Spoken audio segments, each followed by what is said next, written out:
समय की एक आदत बहुत अच्छी है कि ये बदलती ज़रूर है। आज शनिदेव के विदाई की बारी है। आज अलविदा कहने जा रहे हैं हम सब शनिदेव को। वो शनिदेव पिछले 2.5 साल से जो आपके जीवन में अड़ैया के रूप में व्याप्त था। वो शनिदेव जो आपके लिए स्वयं के अपने घर पर विद्यमान था शनि। और इस दरमियान कई प्रकार से ऊंच नीच को देखते हुए भी हमने अपने जीवन को परिवर्तन होते हुए देखा है। माना कि शनिदेव अष्टम भाव पर थे, लेकिन इनकी जो दृष्टि पड़ी थी ना, वो आपके कैरियर भाव पर पड़ी थी।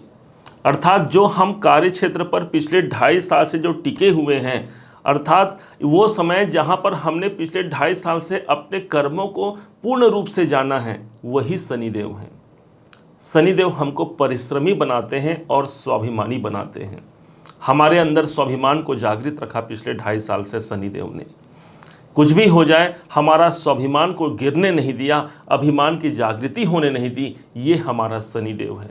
वो शनिदेव जो छड़ी लेकर के हमको सिखाते हैं कि अच्छा क्या है, बुरा क्या है, वो सब हमने 2.5 साल से देखा। 2 ही प्रकार के शिक्षक होते हैं। एक शिक्षक वो होता है जो हमको बड़े प्यार से समझाता है, और एक शिक्षक हमें दंड लेकर के सिखाता है कि बेटा आपको ये कार्य करना है, ऐसे आपको उन्नति की ओर आगे बढ़ना है। अपने स्कूल के समय को याद कीजिए। वो शिक्षक आपको याद नहीं होगा जो बहुत प्यार करता था, बल्कि वो शिक्षक याद होगा आपको जो शिक्षक आपको दंडित करता था। और यही शनिदेव हैं, दंड देकर के हमको सही मार्ग पर, आप हमारे विलंब के साथ में हमको उन्नति तक पहुंचाना शनिदेव का कर्तव्य है। शनिदेव को हम कछुए से जोड़ते हैं। ध्यान होगा, शनिदेव वो कछुआ है जो धीरे धीरे अपनी चाल से आगे बढ़ता है, लेकिन मंजिल तक हमको पहुंचा जाता है। वो शनिदेव है जो अब तक हमारे जीवन पर रहे, अर्थात हमने धीरे धीरे ही सही अपने मुकाम को हासिल करने के लिए आज हम आगे बढ़ पा रहे हैं। ये शनिदेव का ही प्रभाव रहा। क्या वरदान दे करके जाएंगे शनिदेव, समझिएगा जरूर। वो वरदान जो शनिदेव के माध्यम से मिलेगा ना, विलंब करते हैं, लेकिन वो वरदान आपका टिकता है, लंबे समय तक रहता है। क्योंकि जो मेहनत आप लंबे समय तक करेंगे, उसका परिणाम भी आपको लंबे समय तक प्राप्त होने जा रहा है।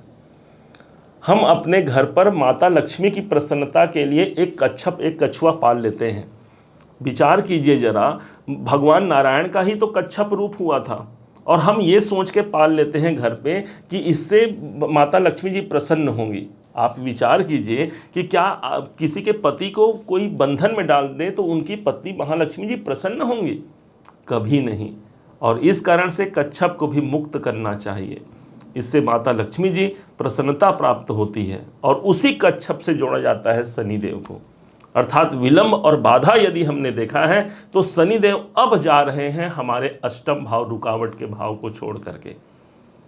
विलंब की स्थिति अब दूर होगी, एक नए आयाम को हम प्राप्त करते हैं। और जा भी कहाँ रहे हैं, अब जा रहे हैं ये एकादश भाव पर। अर्थात हमारे अंदर धैर्य को हमने प्राप्त कर लिया। अब मेरा वक्त आ गया है कि मैं भाग्य की ओर आगे बढ़ूं। शनि को आप एक ग्रह मत समझिएगा, शनि तो हमारा कर्म है। अब वो कर्म हमको रिसर्च करा लिया, अष्टम भाव पर था, जितना रिसर्च हमको अपने कर्म क्षेत्र से जुड़ा हुआ जो ज्ञान प्राप्त करना था, जो रिसर्च करना था, हमने कर लिया। अब यही शनिदेव हमारे भाग्य के घर पर जा रहे हैं, भाग्य स्थान पर जा रहे हैं। राशि जो जिनकी राशि पर जा रहे हैं, ये स्वयं मीन राशि है, अर्थात जल तत्व की राशि है, और शनिदेव वायु तत्व के ग्रह माने जाते हैं। एक ठहरे हुए पानी पर यदि तेज हवा का फुहार पड़ जाए तो पानी में क्या होगा, उथल पुथल मचेगा। अर्थात शनि का मीन राशि पर प्रवेश करना, नवम भाव पर जाना, एक उथल पुथल की स्थिति को कायम जरूर करेगा। और वो स्थिति होगा, हो सकता है बड़े भाग्य की प्राप्ति को हम प्राप्त कर पाएं। नवम भाव पर शनिदेव जा पहुंच रहे हैं, वो धर्म का स्थान है। विदेशों से आपका कनेक्शन बैठेगा, दूसरे जगह पर आप अपने आप को, अपने कर्म को, अपने भाग्य के माध्यम से आप वहां पर पहुंच सकते हैं। बस इतना आपको धैर्य रखना जरूर होगा कि वो धीरे चलने वाले ग्रह हैं, इसलिए अपनी धैर्यता को ही बना करके रखिएगा। हम चाहते हैं जल्दी जल्दी हमारा कार्य सिद्ध हो जाए। एक ऑर्डर किया हमने किसी कुछ खाने के लिए मंगाने के लिए, एक फ़ोन कॉल में हमारे घर पहुंच जाता है। तुरंत कोई सर्च करना है, तुरंत हमने यूट्यूब में बटन दबाया और वो सर्च होकर के हमारे सामने आ गया। तो ये जो इतना फास्ट लाइफ जो हमारा बन गया है, ये शनिदेव नहीं है। शनिदेव बोलते हैं भाई आपके अंदर धैर्यता है तो मैं भी आपको वचन देता हूं कि मैं आपके भाग्य को जागृत करा के रहूंगा। वही शनिदेव हमारे कुंडली पर, हमारे लग्न पत्रिका पर, हमारे राशि पर नवम भाव पर प्रवेश कर रहे हैं। इन्हीं की ही महादशा, साढ़े साती, अढ़ैया, कई प्रकार से शनि का प्रभाव हमको प्राप्त होता है। और जिसने धैर्यता रख लिया, धीरज धर्म मित्र अरु नारी, आपद काल परख यहीं चारी, अर्थात वही व्यक्ति अपने मुकाम को हासिल कर पाता है। भाग्य भाव पर शनिदेव जा रहे हैं, बड़े लक्ष्य प्राप्ति के लिए इससे अच्छा कोई अवसर नहीं हो सकता। 29 मार्च 2025 का वो दिन होगा जिस दिन शनि अपने स्वयं के राशि को छोड़ के जाएंगे। अब हम सब विदाई देने के लिए आए हैं शनिदेव को। याद कीजिए वो दिन जिस समय पर कोरोना महामारी आया था पूरे विश्व में, भारत सहित सारा देश उस कोरोना महामारी से व्याप्त था, उससे पीड़ित था। जब यही शनिदेव अपने एक राशि मकर राशि पर आए थे, आपके सप्तम भाव पर आए थे, उस समय पर कोरोना महामारी का प्रारंभ हुआ और इतना अधिक प्रभावशाली हो गया। और जब ये शनिदेव प्रवेश करते हैं अष्टम भाव पर आपके जीवन में, अर्थात आपको अढ़ैया प्रारंभ होता है और ठीक उसी समय पर इस विश्व महामारी से हम बच पाते हैं, अपने जीवन को एक सुव्यवस्थित रूप से आगे बढ़ा पाते हैं। बहुत से लोग ऐसे भी रहे जो उस समय से बिगड़े हुए अपने बिजनेस, अपने कर्म क्षेत्र या फिर अपने आर्थिक स्थिति को संतुलित नहीं कर पाए, लेकिन फिर भी हमको एक बैलेंस बनाने की स्थिति शनिदेव दिला पाए। अब यही शनिदेव भाग्य भाव पर जा रहे हैं, हमारे कैरियर के लिए, भाग्य उन्नति के लिए एक अच्छी प्रविष्टिकरण हमारे जीवन पर होने जा रही है। जब शनिदेव हम नवम भाव पर होंगे तो इनकी दृष्टि पड़ेगी सीधे एकादश भाव पर, दसम भाव पर। 1 2 3 10वां घर, 10वां घर ही हमारा कैरियर है अभी तक के लिए। यदि कैरियर में हमने रुकावट देखा है तो अब शनि का जो प्रभाव हो रहा है वो सीधे इनकम के भाव पर पहुंचने जा रही है। अर्थात भाग्य का सपोर्ट भी मिलना, बड़े लाभ के अवसर मिलना, बड़े आयाम को प्राप्त करना, कोई पैसे की व्यवस्था नहीं हो रही है, पैसे का अरेंजमेंट करना, ये सारा कर्तव्य शनि का होगा, क्योंकि शनि ही हमारा कर्म है। इस बात को मत भूलिएगा। शनि की एक दृष्टि पड़ेगी जब पहुंच जाएंगे 29 मार्च को एक नवम भाव पर, एक दृष्टि पड़ेगी पराक्रम के भाव पर। हिम्मत तो कभी कम होने नहीं देंगे, पराक्रम साहस बना करके रखेंगे शनिदेव। एक दृष्टि पड़ती है 7 8 9 10 छठे भाव पर। जो लोग नौकरी कर रहे हैं, जॉब कर रहे हैं, उनके लिए एक अच्छी अनुभूति दिलाएंगे शनिदेव।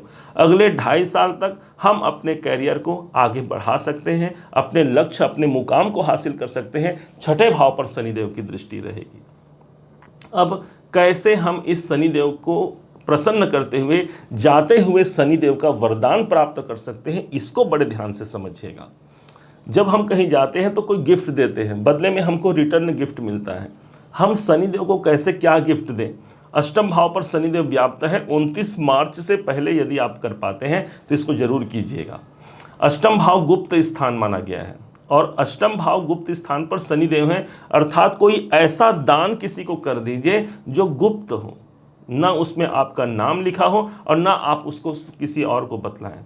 निश्चय मानिए अष्टम भाव को हमने जागृत कर लिया, अष्टम भाव को हमने प्रभावपूर्ण बना लिया और यही शनि जाते जाते एक बड़े वरदान के रूप में, हमारे जीवन को बदलाव के रूप में, एक शुभ परिवर्तन के रूप में हम तक पहुंचा जाएगा। उम्मीद है आप सबने इसे समझा, आप सबने इसे जाना है। यदि आपने इसे समझा है, जाना है, मेरे समझाने का प्रयास यदि आपको सार्थक लगा हो, मेरे समझाने का तरीका यदि आपको सार्थक लगा हो, तो हर बार की भांति इस बार भी अपना प्यार भरा लाइक और कमेंट करना कभी मत भूलिएगा। और हाँ, यदि अभी तक आपने चैनल को सब्सक्राइब नहीं किया है, सब्सक्राइब जरूर कीजिएगा।